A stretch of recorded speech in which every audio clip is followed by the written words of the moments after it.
अस्सलाम वालेकुम, की हाल चाल ने दोस्तों, ठीक ठाक हो। अज असी आए हाँ शकरगढ़। सर्दी बहुत ज़्यादा है, बदल का मौसम होया। मोटरसाइकिल यार दोस्त जो चला रहा बहुत तेज़ चला रहा है, इसकी वजह ने मैनू काफ़ी ज़्यादा सर्दी लग रही है। चलो नाल तुहानू गलबात करने, नाल तुहानू अपने इलाके का खूबसूरती दिखाने, अपने इलाके का माहौल दिखाने कि किस तरह साढ़े इलाके दे विच हरियाली है और किहड़े-किहड़े इलाके खूबसूरत ने। तुसीं भी साडे नाल ज़रूर शेयर करना है।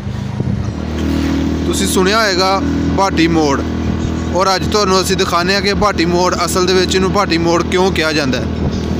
तो तुसीं साडे नाल रहना और देखना वीडियो दे विच कि इहदा नाम भाटी मोड़ ही क्यों है।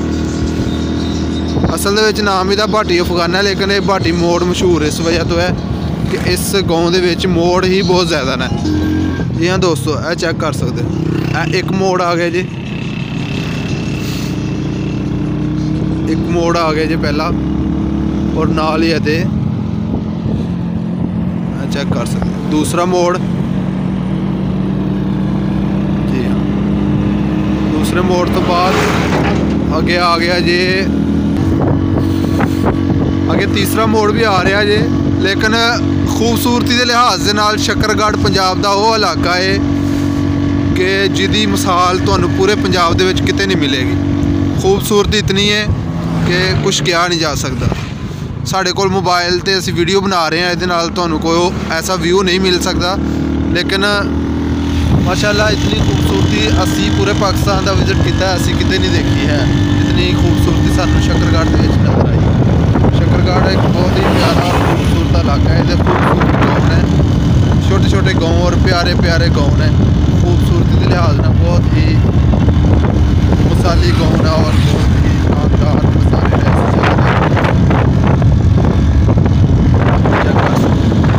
और माशाल्लाह रोड भी बहुत खूबसूरत और प्यारे बने हैं। क्या बात है, बंदा इसी तरह ही है जिस तरह बंदा जीटी रोड पर जा रहा है। नाल दी नाल आ गया जी तीसरा मोड़, और नहीं तीसरा मोड़ नहीं बल्कि चौथा मोड़। चौथा मोड़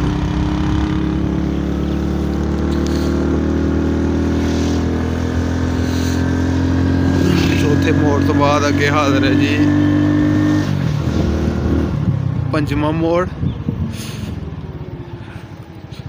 शायद इसी वजह तो इस पिंड का नाम भाटी मोड़ है, क्योंकि इस एक छोटे जे गाँव के विच इतने ज़्यादा मोड़ ने कि 5 मोड़ हो चुके हैं और गाँव स्टार्ट हो गया है। इसी पिंड के दुआले 5 मोड़ असी लंघ चुके हैं, और अगे तुसीं साडे नाल रहना और देखना कि टोटल कितने मोड़ ने।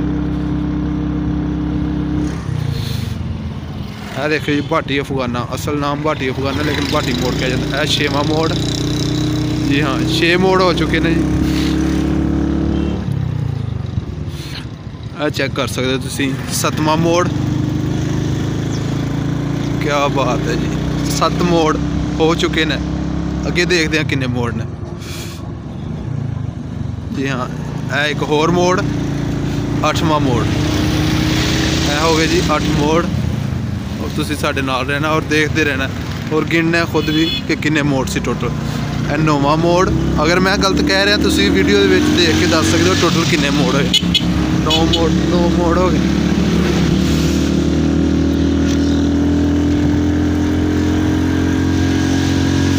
9 मोड़ तो बाद पेशे खिदमत है जी 10वां मोड़। जी हाँ दोस्तों, चेक कर सकते जी 10 मोड़ हो गए ने। तुसीं दसना तुहाडे इलाके दे विच कोई ऐसा गाँव है जिथे इन्ने मोड़ ने, और तुहाडे इलाके की खूबसूरती है, तुसीं भी वीडियो बना के शेयर करें करो। 10 तो बाद है जी 11वां मोड़, बिल्कुल छोटा जहा गाँव है और उसके दुआले ही इतने मोड़ ने। हो गए जी 12 मोड़। क्या बात है जी, 12 तो बाद पेश खिदमत है जी 13 मोड़, और ये नाल दी नाल 14वां मोड़।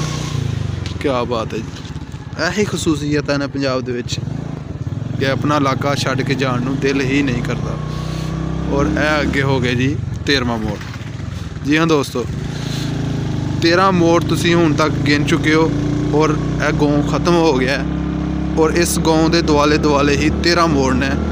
बेशक ये कहने दे विच बिल्कुल सच्चाई है कि इस गाँव नूं भाटी मोड़ ही क्यों कहा गया है, क्योंकि इस गाँव दे विच मोड़ ही इतने ज़्यादा ने कि किसी ने इहदा नाम ही भाटी मोड़ रख दिता। कमेंट दे विच अपनी राय का इजहार करना है और अपने अपने इलाके की खूबसूरती दिखानी है। सानू तो अपना इलाका बहुत ही ज़्यादा खूबसूरत लगता है, असी किसी का कुछ नहीं कह सकते। माशाअल्लाह अल्लाह पाक साढ़े इलाके नूं नज़र बद तो बचाए। और ये बार्डर का इलाका है, बार्डर बिल्कुल इस इलाके तो बिल्कुल ही साथ ही बार्डर है, इंडिया और पाकिस्तान की बार्डर है। किसी दिन तुहानूं वो भी नज़ारा दिखावांगे और तुसी देखोगे और तुहाडा भी दिल खुश हो जाएगा कि जिहड़ी जीरो लाइन बाउंड्री है उत्थे की नज़ारे ने और उत्थे दे जिहड़े गाँव ने, उत्थे दे जिहड़े लोग ने, वो किस तरह रहन सहन है उन्हों का, उन्होंने कोई खतरे ने या उन्होंने की सूरत हाल है, उहदे नाल भी तुहानूं असीं जुड़ना ज़रूर गपशप करवावांगे। ज़रूर वीडियो के बारे सानूं दसना कि कैसी लगी और की तुसीं अपने इस वीडियो के बारे कहना चाहते हो, कमेंट के जरूर दसना है। किसी दिन असीं जरूर बार्डर से जावांगे और तुहाडी बार्डर के लोगों नाल गपशप करवावांगे, बार्डर के लोगों नाल गपशप करांगे और तुहानूं बार्डर के नज़ारे दिखावांगे कि उस बार्डर से रहने वाले लोगों के की हालात ने और जदों गोलाबारी होंदी है उदों उन्हां दी की सिचुएशन होंदी है और वो किस जगह पर जाते हैं। ज़रूर साडे नाल रहना और वो वीडियो देखनी है और सानू दसना है कि तुसी किस किस इलाके तो और तुसी जंग का रौला जो होंदा है या तुहाडे इलाके दे विच हालात खराब होंदे ने तो तुसी कित्थे जांदे हो या तुसी किस किस जगह ते रहन वाले हो, तुसी सेफ हो अपने इलाके दे विच या तुहाडे इलाके दे विच भी कोई ऐसे मसले मसाइल बनते हैं। वीडियो देखने का बहुत शुक्रिया, तुसी अपना कीमती टाइम कढ़िया, तुहाडा बहुत शुक्रिया। वीडियो अच्छी लगी तो लाइक करना है, कमेंट करना है और वीडियो नूं ज़रा शेयर भी कर देना। बहुत शुक्रिया। अल्लाह पाक तुहानूं सलामत रखे। आमीन सुम्मा आमीन। अल्लाह।